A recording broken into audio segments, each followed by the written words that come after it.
It is the holiest month in the Muslim calendar, with millions around the world marking Ramadan, including right here in Canada. And from celebrations in the city to traditions at home, there's plenty to look forward to these next few weeks. Here to discuss the importance of this month is Omni News' Ziad Arab-Oagley, who joins us in studio. Ramadan Mubarak. Ramadan Mubarak to you too, Faiza. That's something you could say to anyone who's fasting or who's observing Ramadan? Of course, yes. You can say it to anybody who's fasting, observing, celebrating Ramadan. It's common practice, and you can also say Ramadan Kareem. Ramadan Kareem. Yes. So let's talk about why this month is just so important. This month is important because it's a month of self-reflection. You actually reestablish or connect with the Creator, and it's a season to brighten up your soul, to practice self-restraint, to practice discipline. This month is very liberating if you understand how it works. You're liberated from your desires, from your needs, from your wants. You become one with the Creator. You purify your soul. The pillars this month are fasting from dawn to dusk, as you may well know, and also prayer is very important. Prayer is essentially a basic part of a Muslim's life, and it is highlighted in Ramadan.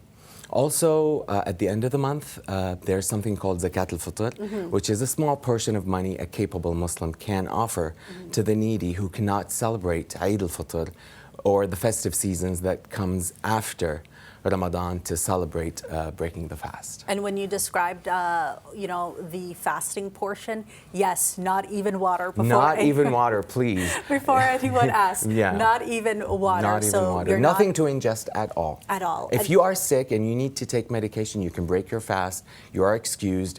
If you're traveling as well, and you can make up for those days later.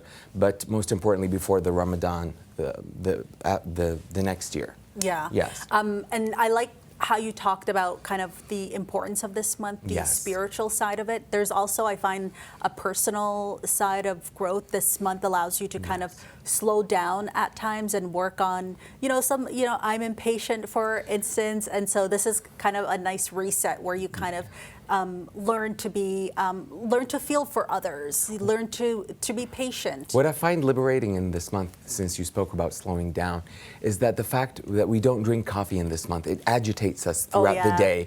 And when you do not drink as much coffee, you notice how your nervous system calms down and you're able to process things at a slower pace. You are able to work in a calmer pace.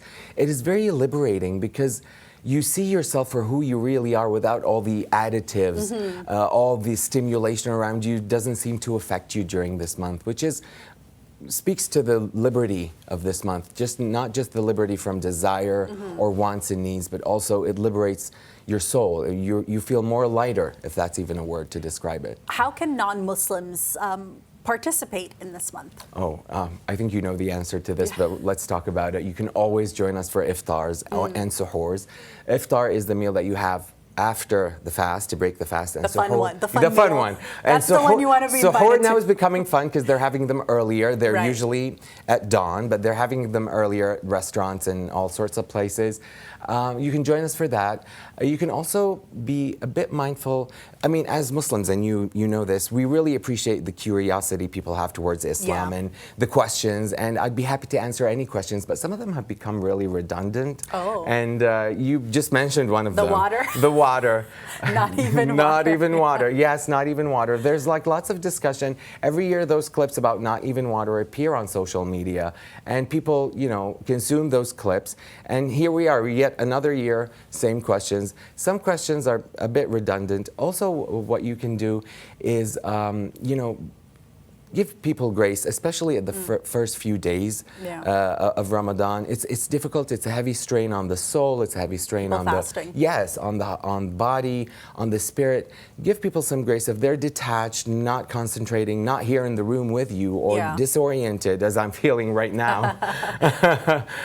Just give them some grace. Excuse people, because especially in the first few days, because they're the most difficult days of the month. And I'm seeing all these posts online too of people, sharing, hey, I'm fasting this month. This is how you can help me in the workplace, for instance. Yes.